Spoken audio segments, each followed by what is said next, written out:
이사야는 메시아 위에 하나님의 7영이 임할 것을 선포했습니다. 이사야 11장 2절에 보니까 그의 위에 여호와의 영, 곧 지혜와 총명의 영이요 모략과 재능의 영이요 지식과 여호와를 경외하는 영이 강림하시리니, 예수님께서 이 땅에 오셨는데 성령의 능력이 얼마나 강력했느냐, 세례요한이 그 모습을 봤습니다. 그래서 성령의 역사가, 성령이 예수님 위에 머물러 있는 것을 봤습니다. 그래서 그가 곧 메시아 그리스도인 것을 알게 됐습니다. 예수님이 가시는 곳곳마다 성령님이 한량없이 부어진 바 된 거예요. 성령의 능력으로 모든 것들이 되어진 것을 보게 됩니다.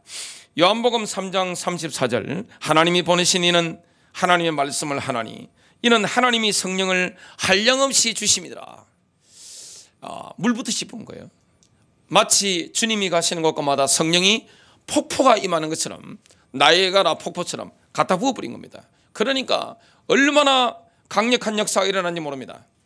우리 그리스도인들은 크리스천이라고 하는데, 크리스천, 이건 뭡니까? 그리스도인인데 그리스도께 속한 자죠. 또 다르게 표현한다면 그리스도인에 대해서 기름 부음 받은 작은 사람들, 이런 뜻입니다. 작은 예수죠. 우리가 작은 그리스도입니다. 예수님을 가장 닮은 사람, 그리스도의 제자. 성령의 기름 부음이 주님에게 나타난 것처럼 우리 그리스도인들을 통해서 나타나는 거예요. 성령을 하나님께서 한량없이 부으시고 역사하는 걸 경험하게 됩니다. 구약시대는 특별한 인물들에게 성령의 기름 부으심이 나타났습니다. 왕이나 제사장이나 선지자나 이런 하나님의 특별한 일을 하는 사람들에게 특별한 하나님의 임재가 함께했습니다. 신약시대는 그렇지 않아요. 신약시대는 모든 그리스도인들에게 성령의 내주하심과 성령의 기름 부으심이 나타나게 되는 것을 보게 됩니다. 그래서 누가 하시는 거죠? 하나님이 하시는 거예요. 주님이 뭐라고 하셨습니까? 예수님께서 하나님이 하신다. 하나님이 일하시니 나도 일한다. 저와 여러분이 하나님의 능력으로 일하는 거예요. 하나님이 하시는 거예요. 내 인생 주님이 하시는 거예요. 교회를 누가 세워가십니까? 주님께서. 하나님 나라 누가 확장하시느냐? 우리 주님께서. 성령의 능력으로 인도하시는 걸 경험하게 됩니다. 오늘 이 시간도 세례요한이 봤던 것처럼, 예수님이 하늘이 열린 것처럼 오늘 하늘이 열리고 성령이 부음받는 역사가 일어나게 될 줄로 믿습니다. 저와 여러분 인생길에 그러한 역사가 지속되게 될 줄로 믿습니다. 첫 번째입니다. 하나님의 7영 중에서 가장 중심에 놓인 것이 우리 위에 강림하시는 여호와의 영입니다. 우리 위에 강림하시는 여호와의 영은 예수 그리스도께 부어진 한량없는 성령의 임재 자체를 말합니다. 우리 위에 강림하시는 여호와의 영. 나머지 6영은 뭡니까? 성령님의 신성의 표현이죠. 스가랴가 환상을 봤는데 뭘 봤습니까? 메노라입니다. 이스라엘의 성막에 들어가면 7 등잔대 촛대가 있죠. 그걸 보고 메노라라고 합니다. 이 메노라를 보게 된 거예요. 7 촛대가 있는데 가운데 그게 뭡니까? 우리 위에 강림하시는 여호와의 영, 예수 그리스도께 부어진 바 되는 그 강력한 성령의 임재와 능력을 말합니다. 나머지 6관으로 이게 막 퍼져나가는 거죠. 성령님이 임하면 어마어마한 역사가 일어납니다. 도저히 내 이성적으로 이해가 안 되는 일들이 일어나는 거예요. 예수님께서 30살 때까지는 조용히 사셨습니다. 근데 30살 때 어떤 일이 일어나죠? 인생의 변화가 일어납니다. 주님께서 강야로 가셔가지고 성령을 받은 거예요. 그 고난을 통과하시면서 그 엄청난 한량없는 성령 역사가 주님께 임한 거예요. 그러니까 그 이후에는요, 엄청난 강력한 역사가 일어나는 겁니다. 마귀 역사가 놀라는 거예요. 왜냐? 하나님의 나라가 도래하니까. 여러분, 이 땅에 하나님 나라를 도래하게 만드는 것은 뭡니까? 인간의 이성이 아니에요. 우리가 본 지식이 아니에요. 뭡니까? 바로 성령님의 역사입니다. 그래서 하나님의 일을 성취하는 것은 인간의 이성이 아닙니다. 우리가 책을 봐서 공부한 게 아니에요. 뭡니까? 성령이 가르친 겁니다. 그리고 성령이 함께 하시는 능력인 것을 말씀하고 있습니다. 성령의 기름 부으심은 오직 예수 그리스도의 임재를 통해서만 시작될 수가 있습니다. 예수님께서는 하나님이 주신 7,000가지 약속 중에서 단 한 가지를 특별한 약속으로 선택하셨는데요, 그것은 바로 성령의 약속입니다. 아브라함 때부터 성령이 약속된 거예요. 지금은 좋은 시대를 우리가 살고 있죠. 이방인과 유대인이 구별 없는 시대, 교회 안에서 하나가 되는 시대, 남녀노소가 하나가 되는 시대, 모든 민족이 그리스도 안에서 하나 되는 거, 이게 바로 성령님의 역사입니다. 교회 안에는 인종의 구분이 없어요. 남녀노소가 없잖아요. 국적 구분이 없잖아요. 다 성령 안에서 완벽하게 한 몸을 이룬 존재가 되는 겁니다. 바울은 성령의 약속을 그리스도의 속죄와 직접 연결합니다. 주님이 십자가 지지 않았다면 우리가 성령의 약속을 받을 수가 없는 거예요. 갈라디아서 3장 13절부터 14절, 그리스도께서 우리를 위하여 저주가 되셔서 율법의 저주로부터 우리를 구속하셨으니 기록되기를 나무에 매달린 자는 누구나 저주받은 자라고 하였도다. 이는 아브라함의 복이 예수 그리스도로 말미암아 이방인들에게 미치게 함이며 또 우리로 하여금 믿음으로 말미암아 성령의 약속을 받게 하려는 것이라. 이 말씀은 예수님께서 성천 직전에 제자들에게 하신 말씀과 일치합니다. 누가복음 24장 49절에 볼지어다 내가 내 아버지께서 약속하신 것을 너희에게 보내리니 이게 뭐죠? 성령 약속입니다. 아브라함 때부터 약속된 겁니다. 아브라함의 복입니다. 그 성령 약속을 우리 그리스도인들이 받는데 그리스도의 속죄를 통해서만 우리가 받을 수가 있는 겁니다. 너희는 위로부터 능력으로 입혀질 때까지 이성에 머물라. 여러분, 복음 전파하려면, 하나님 나라 확장하려면 뭐 해야 됩니까? 이성에 머물러야 되는 거예요. 하나님의 능력으로 입혀질 때까지 머물러야 되는 거예요. 기도해야 되는 겁니다. 날마다 기도하는 거예요. 왜 우리가 정기적으로 기도회를 가지느냐? 왜 우리가 정시기도에 생명을 거느냐? 누구의 능력으로 되어지는 겁니까? 내 능력이 아닙니다. 여러분, 복음 전파는 사람의 능력이 아니에요. 하나님의 능력입니다. 마귀와의 싸움을 하는데, 그리고 자기 이성에 붙잡혀 있는 사람이 회개합니까? 못합니다. 깨달을 수 없어요. 내가 죄인인 걸 어떻게 깨달아요? 인간은 자기가 죄인인 걸 모릅니다. 남의 죄에 대해서는 꼬투리 잡는데 천재적인 능력을 가지고 있지만 인간이라는 존재는 자기가 죄인인 걸 몰라요. 성령의 역사 아니고는 자기 죄를 깨달을 수가 없는 거예요. 그 어떤 사람도 내가 하나님의 마음을 아프게 하는 것 때문에, 내가 하나님의 뜻대로 살지 못한 것 때문에 밤을 새우면서 고민하고 눈물을 흘리는 사람 없습니다. 성령의 역사가 임해야 됩니다. 그리고 회개하는 것은 뭡니까? 성령님의 역사입니다. 그 때문에 우리가 기도하는데, 교회 성령의 역사, 개인에게 성령의 역사가 임해야만이 회개의 역사가 일어나는 거예요. 변화의 역사가 일어나는 거예요. 하나님 나라 확장되어지는 거예요. 그래서 주님은 뭐 하는 겁니까? 기다리라는 거예요. 나가지 말고 기다리라. 예루살렘 성에 기다리라. 그게 임하지 않고는 복음 전파가 불가능한 거예요. 과거에는 주의 종의 자격 기준을 영적인 것에 뒀습니다. 성령의 은사, 성령의 열매. 지금은 어떻게 됩니까? 라이센스 따는 걸로 이렇게 되니까 이게 뭔가 교회에 힘이 없어지는 거죠. 옛날에는 한국 교회 보면 교회마다 기도하는 분들이 굉장히 많았습니다. 지금은 어떻습니까? 훨씬 세련됐죠. 여러분, 지금 옷 입고 계신가 한번 보세요. 헤어스타일 한번 보세요. 오늘도 보니까 머리 하신 분들 몇 분 계시네요. 얼마나 몇십 년 전에 비해서 대한민국 교육자 수준이 높아졌습니까? 학벌 높아지고 외적인 게 더 이렇게 되죠. 그리고 예배드리는 환경이 얼마나 좋았습니까? 그리고 성도님들 얼마나 세련되어졌습니까? 근데 뭐가 없어지는 거죠? 기도가 약해지는 겁니다. 여러분, 기도가 약해지면 능력이 없어지는 거예요. 성령의 기름 부음이 약해지는 거예요. 기도가 약해지면 뭐가 사라집니까? 기쁨이 사라지는 거예요. 돈은 많아지는데 기쁨이 사라지는 거예요. 내가 만약에 지금 기쁨이 약화됐다, 그건 기도를 안 하는 거예요. 성령이 임하면 기쁨의 영이 임하는 것이기 때문에 너무너무 기쁜 거예요. 근데 성령의 역사가 끊어지면 어떻게 되느냐? 기쁨이 딱 스톱됩니다. 기도가 스톱되면 기쁨이 딱 떠나가 버리는 겁니다. 그럼 믿음이 없어지는 겁니다. 염려가 막 들어오는 겁니다. 옛날에는 전혀 염려하지 않았던 거, 죽는 것도 겁내지 않고 병드는 것도 겁내지 않고 내가 가난해지는 것도 겁내지 않았던 이 믿음의 용사들이 기도가 약해지면서 늘 두려워하는 거예요. 염려에 사로잡히는 거예요. 내가 왜소해지는 거예요. 내가 두려움이 막 찾아오는 거예요. 오늘 주님은 우리에게 뭘 주시길 원하느냐? 하나님의 일곱 영으로 갖다 붓기를 원하는 겁니다. 그걸 예수님께 부었고 작은 예수로 부름받은 우리 그리스도인들에게 기름 부음으로 역사하기를 원하는 거예요. 그래서 기다리라고 하는 겁니다.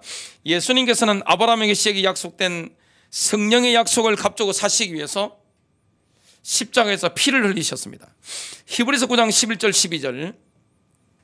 그러나 그리스도께서는 다가올 선한 것들의 대제사장으로 오셔서 손으로 짓지 아니한 곧 이러한 건물이 아닌 더 크고 더 온전한 성막을 통하여 염소와 송아지의 피로 아니하고 오직 자신의 피로 한 번 성소에 들어가셔서 우리를 위하여 영원한 구속을 이루셨느니라. 하늘의 성막이죠. 구속을 이루셨습니다. 그 증거로 많으냐? 오순절날 이 120명의 제자들에게 성령을 부어뿌린 겁니다. 그래서 성령이 부어지니까 성령 받은 제자들은, 특히 베드로는 주님이 부활하시고 영광스럽게 되셨구나, 이걸 감격 가운데 깨달은 겁니다. 전부 다.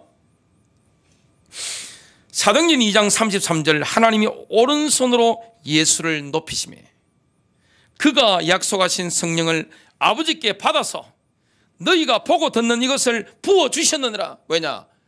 방언을 하니까, 막 방언하니까 15나라에서 오순절을 지키러 온 유대인들이 자기가 태어나서 자란 나라 말로 하나님이 위대한 일을 말함을 듣는단 말이죠. 그 갈릴리 사람들이 외국어를 잘 못하는데 얼마나 충격을 받았겠습니까? 그래서 주님이 부으신 겁니다. 주님이 하시는 거예요. 오늘 하나님이 하시는 일을 보게 되는 시간 되시기를 주님 이름으로 축복합니다. 두 번째입니다. 하나님께서는 하나님의 일곱 영으로 충만한 메시아를 통하여 하나님의 나라를 증거하게 하셨습니다. 하나님 나라 확장되게 만든 거예요. 예수님께 성령을 부으심으로 말미암아 하나님 나라 확장되도록 역사하신 겁니다. 위에서 성령의 능력으로 부으신 겁니다. 우리 그리스도인들에게도 마찬가지입니다. 예수님께 부으셨던 하나님의 일곱 영을 우리 그리스도인들에게 부으시가지고 하나님 나라를 확장케 하는 줄로 믿습니다. 그래서 여호와 영이 임하면 나머지 6영이 임하는데요, 그 6영에 대해서 한번 보겠습니다. 지혜의 영이 임하면 하나님의 능력이 나타납니다. 이사야 50장 4절입니다. 주 여호와께서 학자들의 혀를 내게 주사. 지금 메시아에게 성취되는 메시지입니다.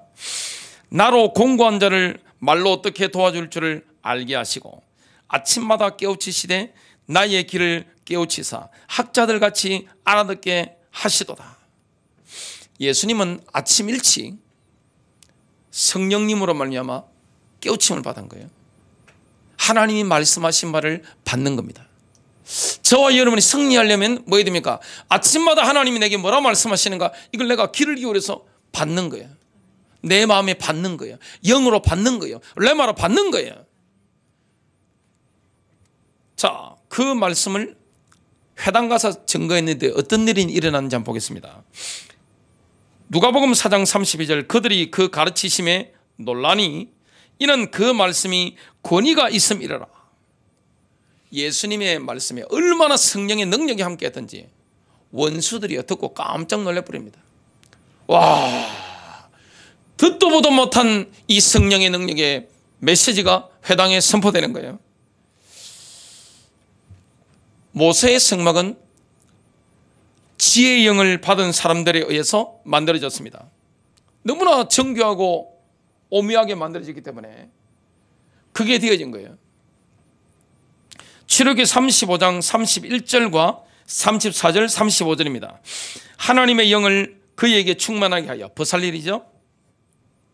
지혜와 총명과 지식으로 여러 가지 일을 하게 하시되 또 그와 단지파 아이사막의 아들 올리압을 감동시키사 가르치게 하시며 지혜로운 마음을 그들에게 충만하게 하사 여러 가지 일을 하게 하시되 정교한 일을 고안하게 하셨느니라. 제가 대만에 갔을 때 중국에 있던 고대부터 현대까지 보물들 있죠.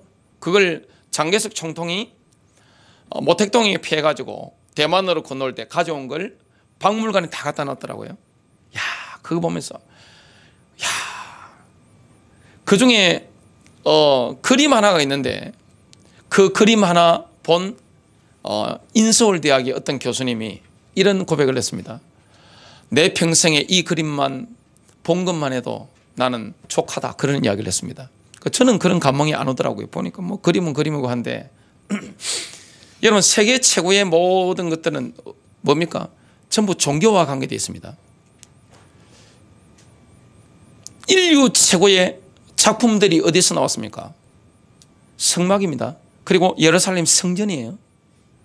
그 누가 감동하신 거예요? 지혜의 영이 임해버리니까 이게 알게 되는 거예요. 능력이 임하는 겁니다. 이 사람의 능력이 아니에요. 여호수아가 가나안 정복의 바톤을 이어받았는데 총살인관이잖아요. 모세는 이제 갑니다. 모세가 여호수아에게 안수를 하니까 어떤 일이 일어나는지 한번 보겠습니다. 신명기 34장 9절, 눈의 아들 여호수아가 지혜의 영으로 충만하였으니 이는 모세가 그에게 안수하였음이더라. 여러분, 지혜 없이 군대를 지휘할 수 있습니까? 지혜 없이 어떻게 할 수 있습니까? 그 이후에 여호수아가 전쟁을 한 거 보면 탁월한 전쟁 지휘관인 것을 보게 됩니다. 전략이 엄청나요. 두 번째, 총명의 영이 임하면 하나님의 청사진에 대한 통찰력을 가지게 됩니다. 바빌론을 새롭게 세운 느부갓네살이 어느 날 꿈을 꾼 겁니다. 근데 신하들을 불러가지고, 옛날에는 최고위직들이 뭡니까? 하늘에 별자리 보내는 천문학자들입니다. 그리고 박사들이죠. 이런 사람 다 불러놓고 내가 꾼 꿈이 무엇인지 말하고 해석을 말해라. 그렇게 하자면 토막내 다 죽인다. 명령을 내린 거예요. 그 명령을 누가 들었느냐? 다니엘이 들은 겁니다. 그 다니엘이 본인도 기도하고 그날 밤에 사드락 메삭 아벳느고에게 기도 부탁하려고 기도를 한 거예요. 받은 겁니다.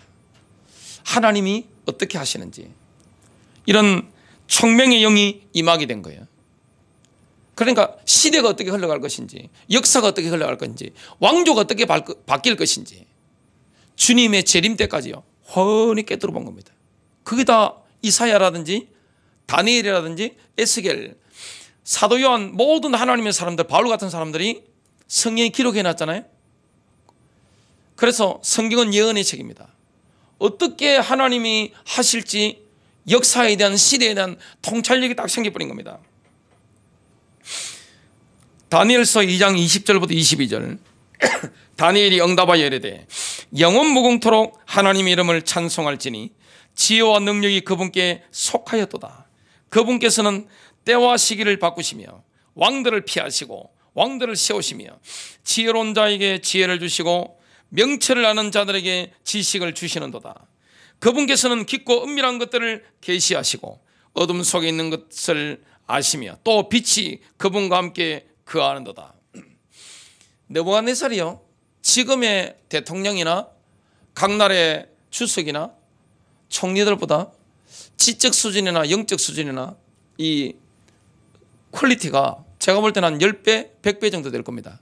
느부갓네살 대단한 사람이에요.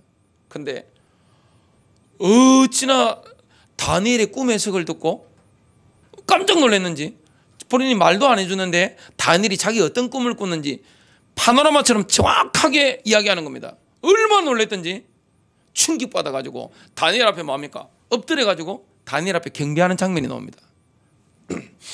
누가 주는 겁니까? 사람이 하는 게 아니에요.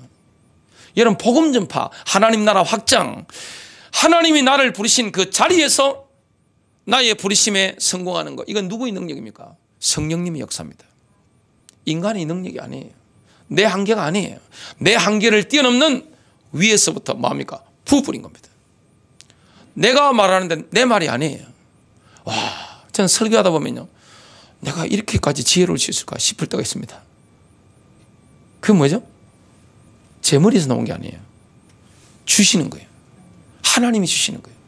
그리고 어떨 때 보면 막 귀신이 떠나고 질병이 치유되는 거 보면 제가 하는 게 아니잖아요. 이 손에 뭐가 능력이 있어요, 이 손에. 예? 옛날에 우리 아들 큰 놈 두드러기 팼던 손인데 이 손이 멍덩이가지고 막대해가지고 팼던, 이 뭐가 능력이 있겠어요? 제 입에 무슨 능력이 있겠어요? 누가 하시는 겁니까? 성령님께서. 인간이 하는 게 아니에요. 그래서 우리가 날마다 그리스도의 보혈을 의지하잖아요. 왜 그렇습니까? 내가 보혈로 씻김 받을 때 성령의 능력이 나를 통해서 흘러가는 관이 되는 겁니다. 말씀이 흘러가는 관이 되는 거예요. 예수 이름이 증거되는 통로가 되는 거예요. 세 번째가 모략의 영인데요, 이 모략의 영이 임한다. 모략이라는 것은 모사죠. 성령님이 예수님의 모사가 된 겁니다. 조언자가 된 겁니다. 성령님이 복음 전하는 그리스도인들의 모사가 되는 거예요. 조언자가 되는 거예요. 모든 우주 만물을 완벽하게 아시는 그 성령께서 우리에게 상담자가 되시는 거예요. 카운슬러가 되시는 거예요. 조언자가 되시고 고문이 되시는 거예요. 그러면 하나님이 계획하신 목적을 훤히 내다보면서 포괄적인 전략을 구상하게 됩니다. 이게 오는 거예요. 아, 이렇게 해야 되겠다. 이런 게 되는 겁니다. 그래서 하나님의 모략은요, 인간적인 수준과 차원이 다릅니다. 이사야서 55장 8절부터 9절, 이는 내 생각이 너희의 생각과 다르며 내 길은 너희의 길과 다름이니라. 여호와의 말씀이니라. 이는 하늘이 땅보다 높음 같이 내 길이 너희의 길보다 높으며 내 생각은 너희의 생각보다 높음이니라. 여러분, 예수님께서 성령님의 조언을 받죠. 그래서 제자를 선택할 때 어디서 부릅니까? 수도권으로 간 게 아닙니다. 예루살렘으로 가지 않았습니다. 갈릴리 바닷가로 가서 고기 잡는 어부를 부른 겁니다. 그게 하나님의 지혜입니다. 얼마나 그 사람들이, 제자들이 나중에 위대하게 쓰임받았는지 모릅니다. 그 하나님이 탐하라는 안목이에요. 그 예수님께서 사역을 하실 때 순회 사역을 쫙 하시는데 아무 동네나 가신 거 아닙니다. 그쯤 도시만 간 거예요. 전략적인 위치에 있는 대한민국으로 신다면 KTX가 지나가는 곳, 공항이 있는 곳, 이곳만 탁탁탁 들어가는 겁니다. 그리고 그 안에서도 누구를 건드립니까? 막 시간 투자하지 않아요. 원하는 사람, 있는 사람들에게 시간을 막 에너지를 투자하지 않습니다. 복음에 반응하는 사람, 호의적인 사람, 문을 열고 환영하는 사람, 말씀에 반응하는 사람, 그 사람들을 뭐합니까? 확립을 시키는 겁니다. 그점을 만드는 거예요. 복음의 그점을 만드는 거예요. 그러니까 나중에 제자들이 성령 받고 나서 막 복음 전할 때 그들이 다 뭐합니까? 사역의 동력자가 돼가지고 어마어마하게 힘이 되는 것을 보게 됩니다. 예수님께서는 제자들에게 또 다른 보혜사를 보내주겠다. 너희에게 좋은 자를 보내주겠다. 상담자를 보내주겠다. 위로자를 보내주겠다. 이 말씀을 하셨습니다. 요한복음 14장 26절, 보혜사 곧 아버지께서 내 이름으로 보내실 성령, 그가 너희에게 모든 것을 가르치고 내가 너희에게 말한 모든 것을 생각나게 하리라. 네 번째가 뭡니까? 바로 권능의 영인데요, 권능의 영이라는 것은 뭡니까? 파워죠. 영적 싸움에 승리할 수 있는 강력한 파워가 생기는 겁니다. 그래서 예수님이 가시는 곳에 어떤 일이 일어나는지 한번 보겠습니다. 누가복음 4장 14절부터 15절, 예수께서 성령의 능력으로 갈릴리에 돌아가시니 그 소문이 사방에 퍼졌고 친히 그 여러 회당에서 가르치심에 무사람에게 칭송을 받으시더라. 이 뭐 어마어마한 영적인 파워가 나타나는 거예요. 예수님께서 귀신들을 쫓아내시잖아요. 그 예수님이 성령의 권능으로 힘입어서 영적인 능력을 행하시니까 어마어마하게 막 사단의 역사가 일어나죠. 발악을 막 하죠. 귀신들이 막 발악을 하는 겁니다. 원수들이 공격을 하니까 마태복음 12장 27절부터 28절입니다. 주님이 이렇게 말씀합니다. 또 내가 바알세불을 힘입어 귀신을 쫓아내면 너희 아들들은 누구를 힘입어 쫓아내느냐?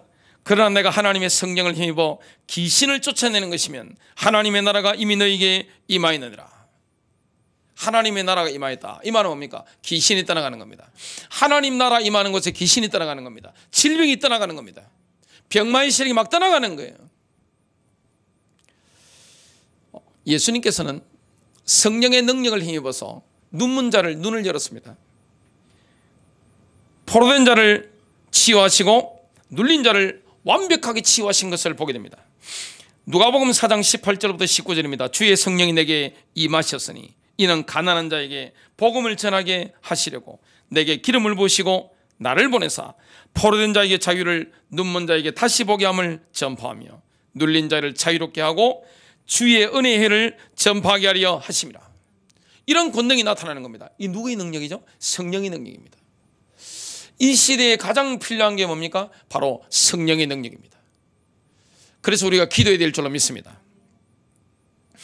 다섯 번째가 뭐죠? 지식의 영입니다.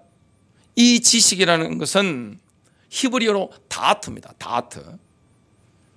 이 뭘로 아는 겁니까? 몸으로 아는 것이고 경험으로 아는 겁니다. 이 이성으로 아는 게 아니에요. 이 하나님을 아는 지식이라는 것은 다트인데 어디 가서 교육 받은 거 아니에요. 어디 가서 훈련 받는 이걸 말하는 게 아니에요. 내가 뭘 외워가지고 책을 많이 봐가지고 이런 거하고 지식하고 상관이 없는 지식입니다. 이 지식은 뭡니까? 몸을 써가지고 경험을 통해 하는 지식입니다. 하나님과의 사귐을 통해서 진정으로 하는 지식입니다. 그래서 우리가 신학계를 졸업하고 목사 라이센스를 받고 신학 박사를 받아도 하나님에 대해서 모를 수 있어요. 근데 난 놓고 기억자도 모르는 할머니가 성령 받아서 기도하는데 예수님에 대해서 그 박사님보다 훨씬 깊이 알 수 있습니다. 이건 누가 깨닫게 하는 거죠? 성령님께서, 성령님의 역사입니다. 그런 인물이 구약 성경에 나옵니다. 그게 바로 에녹입니다. 하나님과 동행했던 그 에녹, 경험적으로 주님을 너무 깊이 아는 거예요. 그게 바로 히브리어로 다하트입니다. 야다라는 의미와 깊은 관계가 있죠. 체험을 통해 하는 거예요. 머리가 아닙니다. 몸을 통해 하는 거예요. 경험을 통해 하는 거예요. 에녹은 65세에 머드셀라를 낳은 후부터 하나님과 동행하기를 시작했습니다. 그때가 65세가 이 에녹의 인생의 전환점이 되는 거죠. 에녹은 머드셀라를 낳을 때 하나님의 계시를 받았습니다. 하나님의 영이 역사하는 거예요. 지식의 영이 임하는 거예요. 하나님과 사귐을 통해서 깨닫게 된 거예요. 창세기 5장 22절과 24절, 에녹은 머두셀라를 낳은 후 300년을 하나님과 동행하며 아들들과 딸들을 낳았으며 에녹은 하나님과 동행하다가 없어졌더라. 이는 하나님께서 그를 데려가심이라. 여러분, 머두셀라의 이름은 굉장히 섬뜩한 이름입니다. 여러분, 굉장히 무서운 이름이에요. 여러분, 이름이라는 것은 뭡니까? 부모의 소망이 담겨 있는 거죠. 부모의 기대가 자녀의 이름 속에 다 있습니다. 제 이름이 뭐냐? 저는 신성길입니다. 매울 신자에 이길 성자에 길할 길자입니다. 저희 아버지께서 이름을 지으실 때 예수를 안 믿으셨는데 남자는 무조건 이겨야 돼. 그래서 저한테 철저하게 교육시킨 게 뭐냐? 손에서 책을 놓지 마. 죽을 때까지 어디를 가든지 책을 놓으면 안 돼.